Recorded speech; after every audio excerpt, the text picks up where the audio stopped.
Well, I'm Lisa Louise Cooke, and I guess for lack of a better description, I'm a genealogy multimedia production company or presenter. What I'm doing here today is presenting live presentations in a seminar format. But what I do is my day job is produce the Genealogy Gems podcast, which is a free show that you can listen to on iTunes or from our website. And then we have the YouTube channel, and I write books and produce some DVDs. So trying to get genealogical research information into various formats, because we all learn differently. So that's the idea, is to reach people where they are. How is knowing the personal history of someone beneficial and valuable in genealogy research? I think knowing the personal history behind somebody rather than just the names and the dates really humanizes them. It's very easy as we're doing genealogical research to kind of gloss over and make everybody out to be a heroine or a hero. And in reality, they're all just real people with their highs and their lows. And the more we understand just the subtleties of their personality and their likes and dislikes, that actually can give us clues as to where to look next. Where would that person gravitate to? Who would they tend to hang out with? It's not as much of a haystack as we think that the needle is buried in. In fact, we were talking today in the presentation that people don't change a whole lot over their lifetime typically. They tend to go towards what's comfortable, what's a little easier. And so it makes sense. If there's a mountain range here, and I know that about where they live, they might have gone this direction.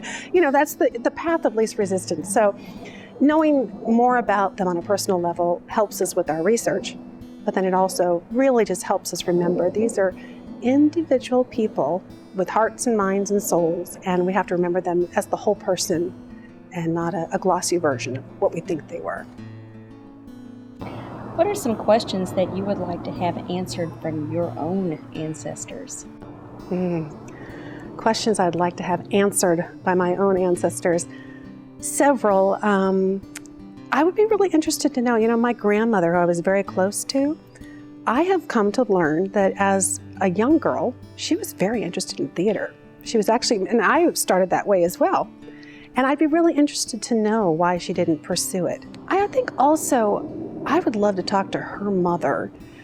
She is my great-grandmother who immigrated in 1910, and be really interested to know more specifically why they left.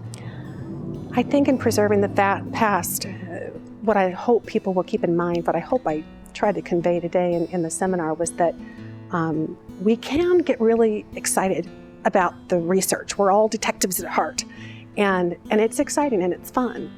But I try to remind myself anyway, not to be too selfish about it. Because if I just go for the documents and the names and the dates, and I don't remember them as people and look for the context of their lives, I'm really not doing them justice. And the best way to understand that would be to turn the tables. Would I want somebody just to look at my driver's license and my birth certificate and a couple of other things I did and try to sum me up? I don't know that they could really do justice. I don't think that I would feel truly remembered. And it's interesting because that reminds me that oftentimes the things that I feel sum me up the most are the things that are not getting documented.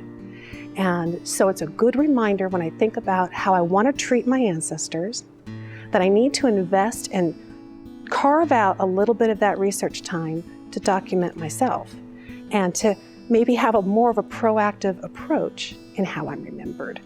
And as I learn to do that better, I think I might get a little better at persuading the older people in my life and my family to do the same.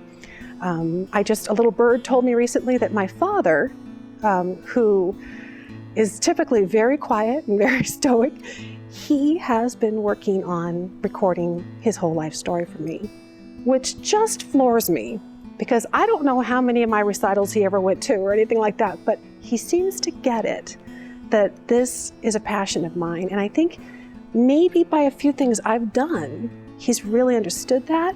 And he decided if I'm going to do one thing for Lisa, it's going to be that I'm going to tell her this story myself. And I can't wait to see it and hear it. What what a wonderful treat for me and for our descendants. So I think that's what I hope. And I really do think if we only do the research and we don't learn how to tell the story and we don't give them the honor they deserve, we really are missing about half of the joy and satisfaction that comes out of family history research. It isn't just the research, it's also the telling. Back before documents, it was oral history, and we ladies were quite responsible for that, and I think we should hang on to that responsibility because it's an important one. Lisa, thank you so much for taking your time. Thank you. We really appreciate this interview. It's been fun.